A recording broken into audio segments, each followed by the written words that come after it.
Hey,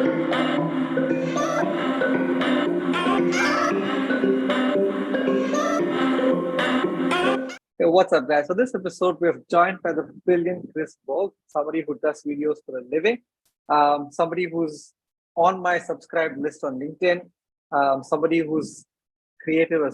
I have a lot of interesting questions for you today, and I'm excited to jump in.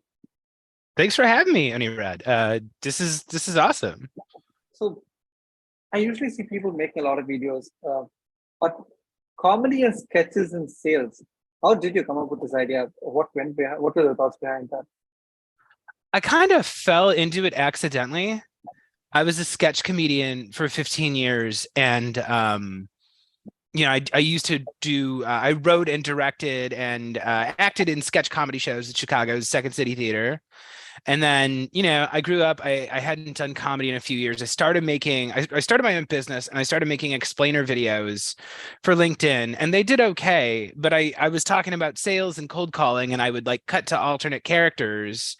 And anytime I did that, it really overperformed with everybody, not just goofballs, but serious people, CEOs and CROs and corporate executives liked the comedy too. And the great thing about the type of comedy I do is I don't really have to think of anything.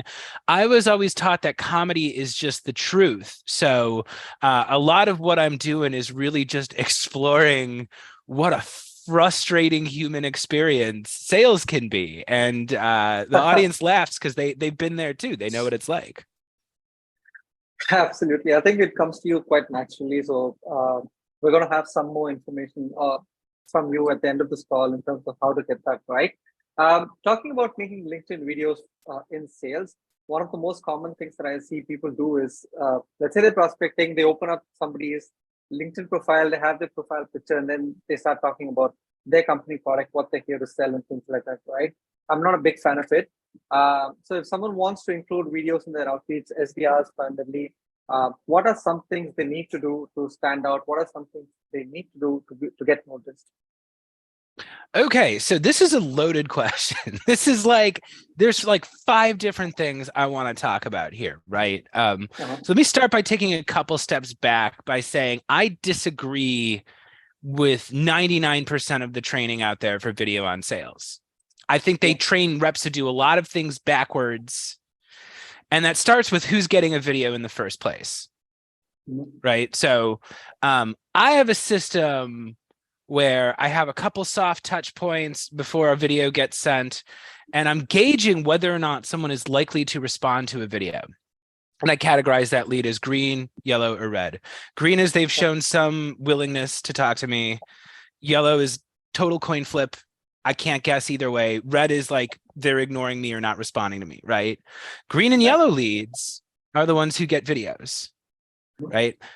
Big SaaS teaches you to send all your videos to the red leads, right? So right off the bat, they are starting behind the 8 ball, and I'm not, right? So that's number one. Number 2, I would say that any SDR who wants to start using video, don't start with the cold outreach. Start with the meetings you set last week. So anybody in the audience who's in sales, anybody who's an SDR knows. And SDR, if you don't know, is somebody who basically cold calls and cold emails all day. And their quota, their whole job is based on how many qualified meetings they can set to show up.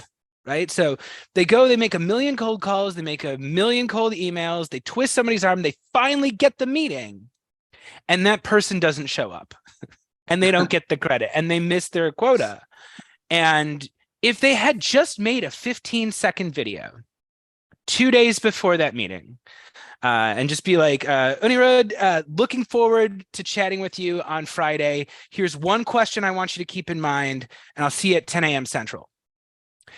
The likelihood that that person is going to show up to that meeting is so much higher, because you've made this human connection in there. And I've done it. I've tested the numbers of having it or not having it. And yeah, that little human bump, expecting them to be there, makes it more likely that they'll show up. And when sales leaders tell me that they don't have time for video, I'm like, how many meetings could that SDR possibly have on the calendar next week? You've got 4 or 5 meetings, you give everybody 15 seconds.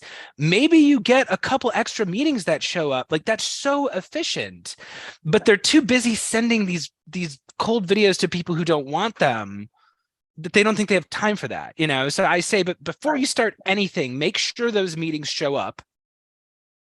And then, yeah, we can actually get into cold outreach there, but it looked like you had a question you want to jump in with.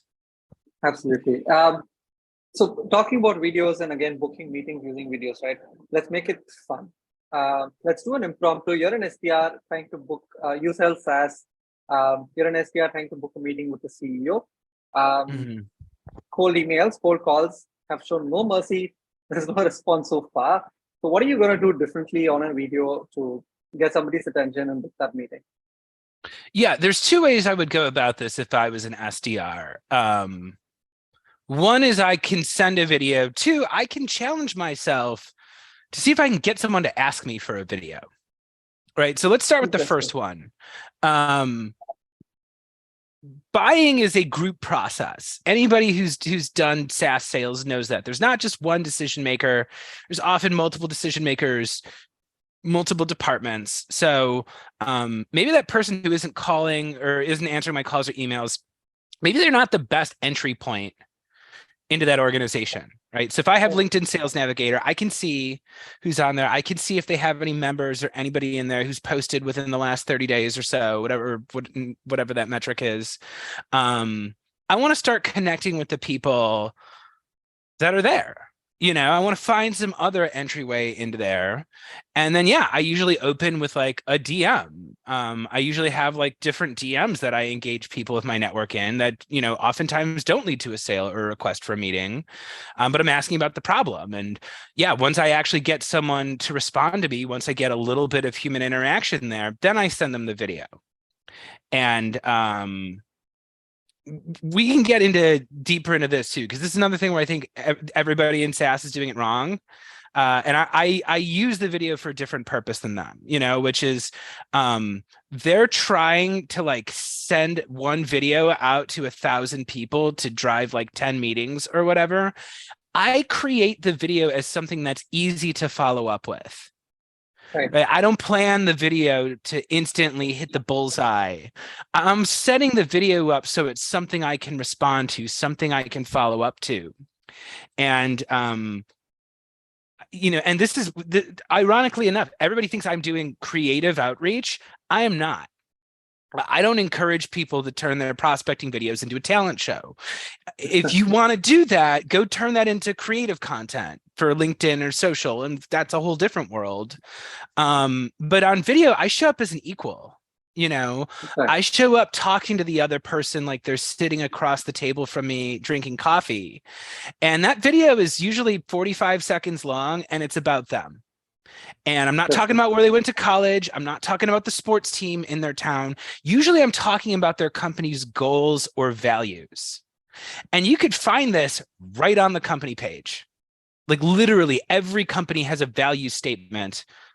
If you've ever worked in a B2B SaaS org, sometimes they put you on the spot and make you recite the values. There's a reason why companies harp on that stuff all the time, right? So I don't show up talking about, my prospect meeting like it's a prize I'm trying to win. I'm talking about like I'm sitting here with the prize and maybe they want it, and I use the word you a lot. That's a big thing I've noticed when I'm coaching is people will send me their prospecting videos and I'm like, this needs to have the word you in it because you're saying I, me, my company did this. And yeah, I am making the video about the other person. I'm saying, hey, I'm reaching out to you because I know these are your values. I know these are your goals. And I want to have a conversation with you. I'll tease a little bit about what I do. If I'm reaching out to them, it's probably because I'm trying to coach them on video. So I'll let them know, hey, here's your goals, here's your values. I know your company is working on this. I also know you recently adopted Vidyard. And the average company isn't even sending out 10 videos per rep, and I teach how to do 5 to 10 in an hour, so I'd love to chat with you about what I'm doing. And if you want to chat, respond to this with anything. Literally, you could send me a thumbs up and I'll send you some available times you can choose from. And if you're not interested, just let me know and I'll cross off the list. But no matter what, thanks for watching the video. And that's it. That's it. No and question. Now when I follow up, when I call, when I email, it's not, hey, can I have 17 seconds of your time? It's, hey, I'm the guy who sent the video. Do you have a moment to chat about that? And if they do, what are we talking about? We're not talking about my solution. We're talking about their goals and their values. And if we want to talk about my solution, let's do that in a proper meeting where I can actually take you through my discovery questions, where I can ask you about the budget, where I can show you, whatever it is I need to show you. But I'm not going to get that in a cold call. And I'm certainly not doing that in a prospecting video. I am not selling my solution. But that's what B2B SaaS is doing. And they don't understand why it's not working. I still wonder. Now, in front of the camera, I think bringing out personality is really important. Be yourself. That's something that I always tell myself, tell people who want to record videos, right? In case somebody wants to record a good video, let's do this. Let's break it down for them. What is like a 3-step framework that you'd like to give SDRs or AEs who want to record a video or record a good video? What can be a 3-step framework for them? So shorter is better. Mm-hmm. Shoot for under 1 minute. Bullet points are your friend. This is the thing. I'm an improviser and I'm a comedian too. So people don't realize that my stuff is heavily scripted, but especially if you're starting, stick with a script. 3 bullet points is usually flexible enough where you can not sound totally scripted, but it keeps you on message, So it's like, hey, I'm reaching out to you about thing 1, thing 2, and here's my call to action, And then the third one, and this is going to sound obvious, but it is not. Look at the camera lens. Look at the camera lens. People oftentimes, it's the biggest mistake. I know it was a mistake I made when I first started making video. They look at themselves on the screen, because we're fascinated with, we're obsessed with how we look. And when you look at yourself, actually, you're not keeping consistent eye contact. You're looking away from the viewer, and you're going to get these little tiny micro movements in your eyes that read like nervousness. And it's not anything a prospect is ever going to mention to you because they're not even going to realize they're noticing it. But if you ever watch any of my videos on LinkedIn, you'll see I have this perfect eye contact the entire time. And it's because I'm staring at one point the entire video. I'm not looking around at my own appearance, So just the difference between looking into the lens, you're going to look like a completely different person. You look so much more confident, and make sure that lens is set to eye level. Because remember, your goal here is to simulate one-on-one conversation. You are not begging them for a prize. They are not up here and you're down here. You are 2 individuals at the same level. One of the things that I've seen you talk about quite often is videos are quite helpful at every stage of the deal. We've talked about booking meetings, but in case somebody wants to strengthen the deal, strengthen the association after the first call, what are some things that they can do on the video? Can you also do it without sounding boring? Yeah, so I use video because it allows me to control both my first impression and my last impression. So the first impression is so important, especially if you're an SDR and you're calling and you're emailing. Again, I want that first version of me to be professional and curious and open and friendly and inviting. And that's my first impression. When you get further into the pipeline, you can control your last impression.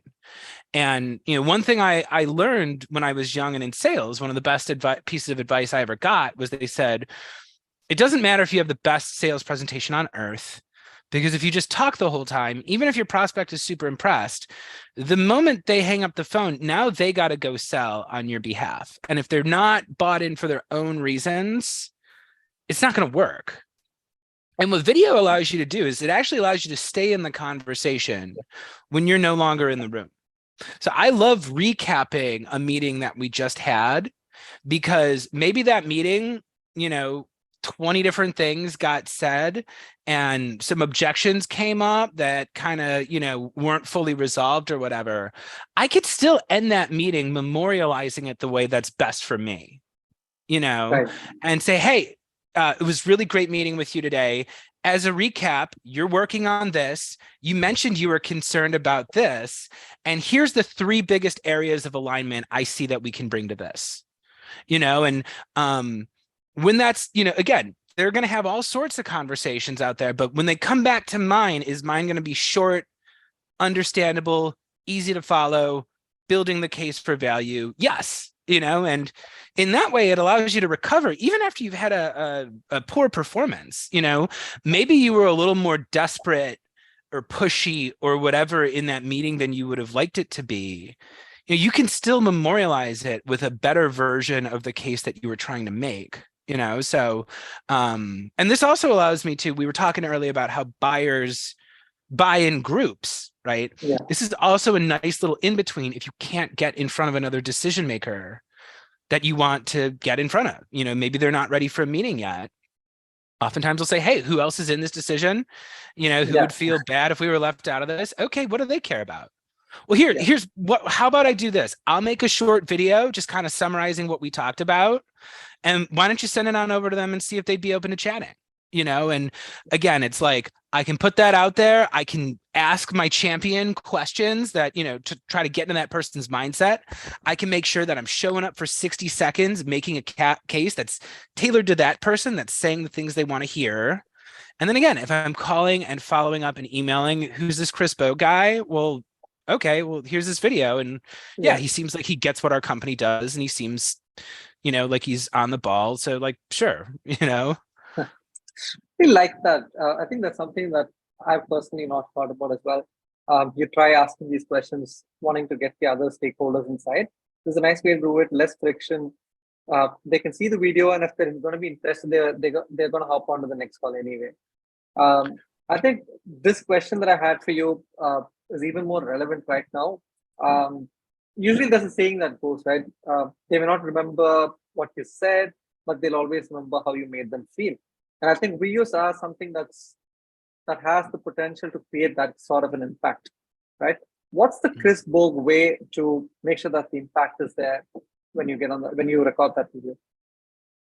Yeah, I think about that expression a lot, and my goal is to make them feel seen. Right. Just because you have money, just because you have a big job title, doesn't mean that you feel heard or respected or understood. It doesn't matter how successful you get. We're always fighting for something. We're always trying to prove something. We're always trying to achieve something, so yeah, I guess that's the feeling I am always trying to create, is I want them to feel like I understand them, and that's the same thing with the comedy and the sales videos. The sales videos, it's like, that's why I talk about the goals and the values, because that's what they care about.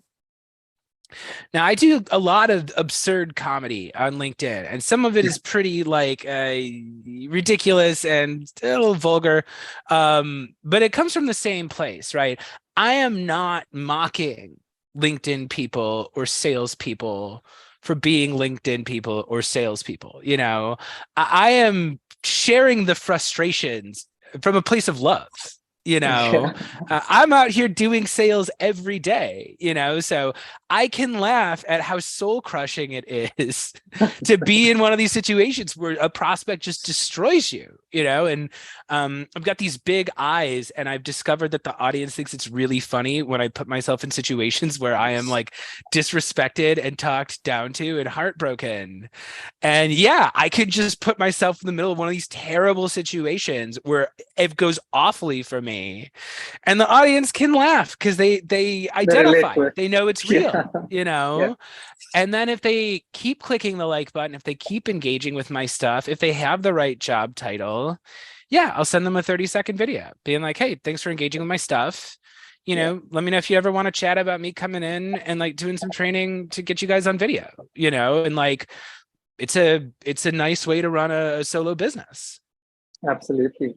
I think it's more organic that way because they've already seen your content. They've seen the kind of videos you make. Um, I'm sure they understand what you say.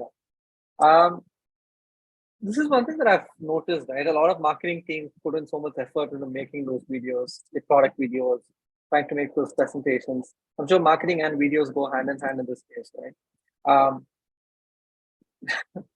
this is something that I want to hear from you, right? What are some things that you've actually seen companies do that make you really angry? Companies think comedy is randomness. Okay. They're like, oh, we need some fun social content. Let's just make a post about pineapple on pizza. Isn't that funny? And it's like, this has nothing to do with what you sell, you know? Yeah. And the irony here is I do sketch comedy and they think that makes me unserious. But I'm like, look, my sketch comedy has so much information packed into it. You know, I make infomercials to plug my stuff. Those give a lot of information about my course, and those drive a lot of inbound sales for me, you know? So it's like, I'm doing comedy about the problems that my prospects face.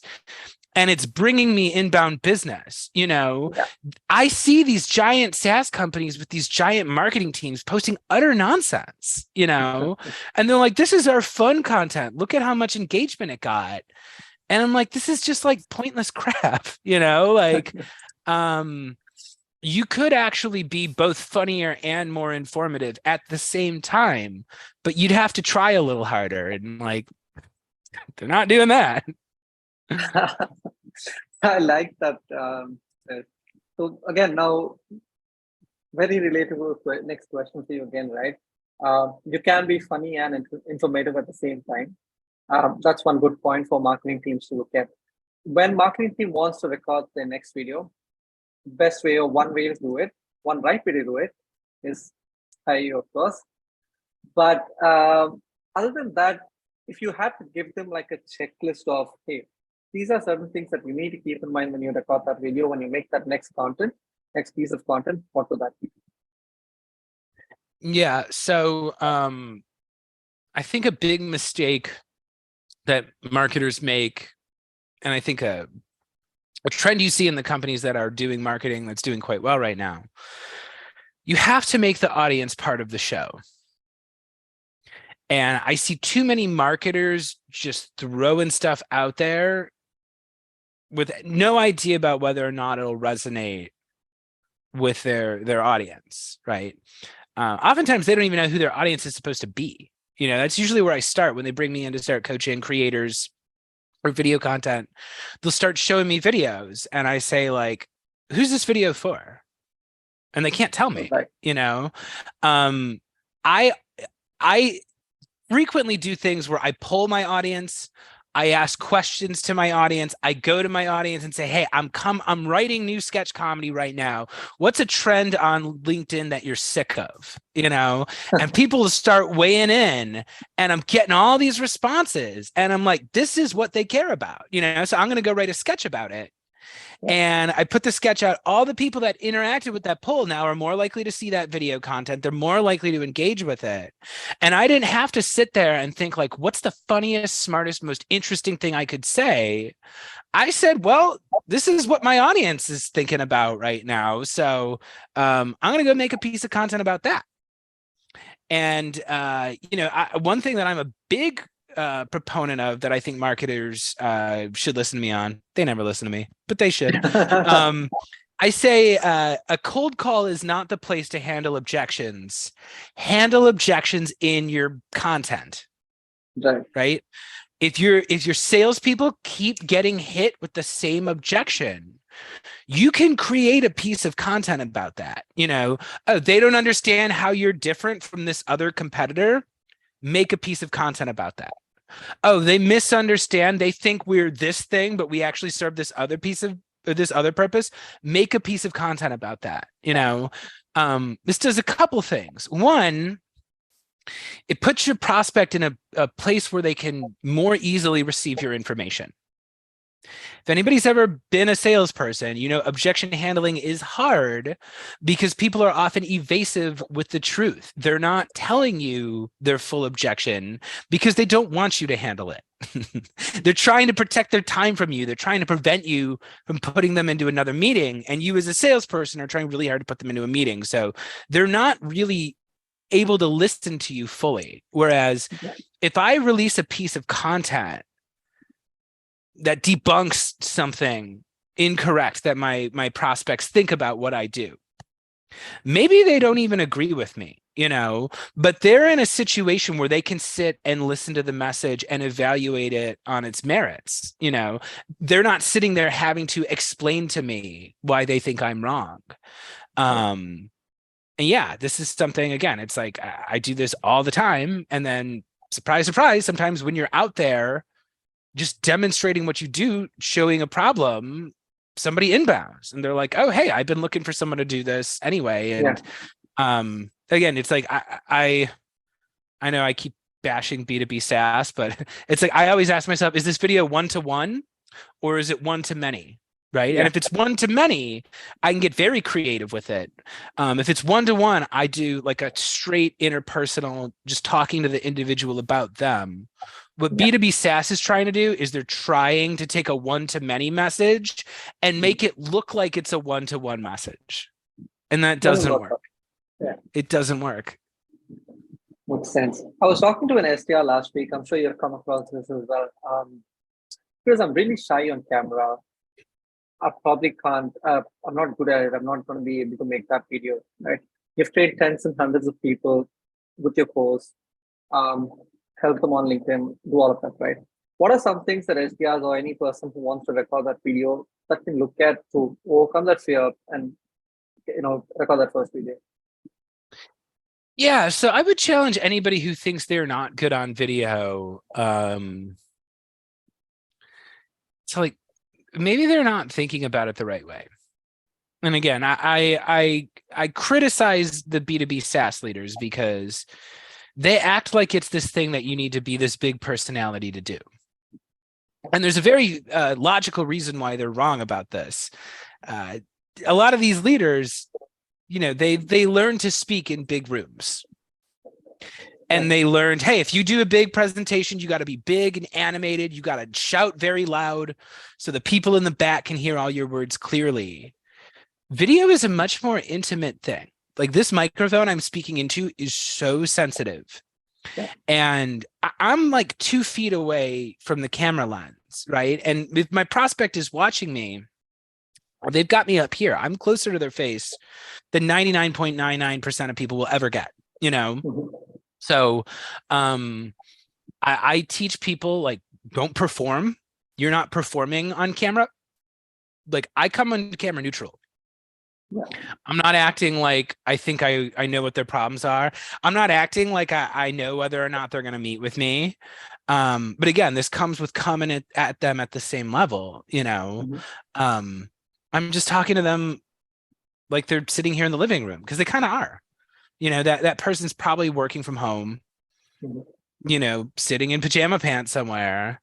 So yeah, I just talk to them like they're sitting there drinking coffee with me. And again, it's a video about them, which means I'm not the main character. It's not about me. The audience isn't thinking about what I'm wearing. They're not Googling me to look up my accomplishments. They don't care. They care if I said something relevant about them. And once you start talking about what's important to the other person, you become a lot less important, and actually to answer something you said earlier, a lot of times when I send the video to people, they don't know what I do. Like I ask them on every sales call. Some people who take a meeting with me have never seen a single piece of video content that I've made, but they take the meeting because I recognized something about them. I identified something that was important to them before I started asking for their time. That's the right way to do it, I guess. You talk about them, their problems, and I'm sure you're going to earn their time. Be it cold emails, cold calls, videos, keep the focus on the prospect, right? As we wrap this up for today, Chris, one last question for you. There are a lot of people who are looking to build their side hustle. What are 3 ways that these people who are looking to build their side hustle can incorporate video into the process? Make sure that their business flies out? It's probably an overly obvious answer, but you have to ask for money. You just do. And, start small when it's a side hustle. But once you get someone to pay you online, something changes and you realize this is something you can do now. And I see the problem with a lot of social sellers and content creators is they'll work very hard putting content out there and they think people will just get it.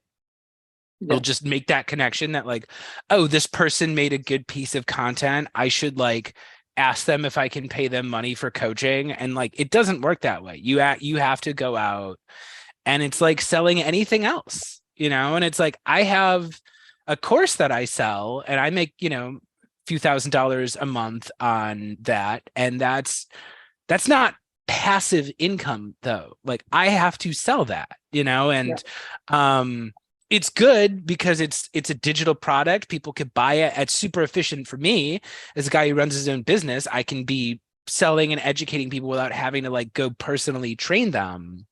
But if I don't actually do things, none of those units get sold, So I'm always having conversations with people. I am getting them interested in it. I use this when I am like negotiating with corporations, B2B companies and stuff like that. Hey, you know what? We'll do this. We'll include a couple licenses in there too. Yeah, it's good. And it's like people look at what I do and they're like, oh, wouldn't that be nice to make professional content and just like sell stuff from your online store? But yeah, if you think your days of selling are over, you got to sell that thing just like any product you've ever sold. And that takes some nerve. So it's like, you got to do it. Start small. If you want to, ask for $25 to coach for somebody, hey, that's great, But yeah, you got to ask for the money. They'll never appreciate it if you do everything for free. And then more importantly, you got to ask for feedback afterwards. You need to figure out what it was that they found most valuable so you can transform that into other offerings, and improve those offerings, increase the prices on those offerings. But until people start paying for it, and then telling you, hey, it was worth it because I learned blah, blah, blah, it's going to be really hard to sell that. You're going to feel uncomfortable asking for the money until somebody pays you and says, hey, it was worth it. Then all of a sudden you'll feel much more comfortable asking for that money. Absolutely. And I think referrals will also come along when you make that first sale and then when you ask for feedback. Yeah. Perfect. Thank you very much for your time, Chris. That's Chris Bogue, people. I'll see you on the next episode of the SaaS Sales Whisperer.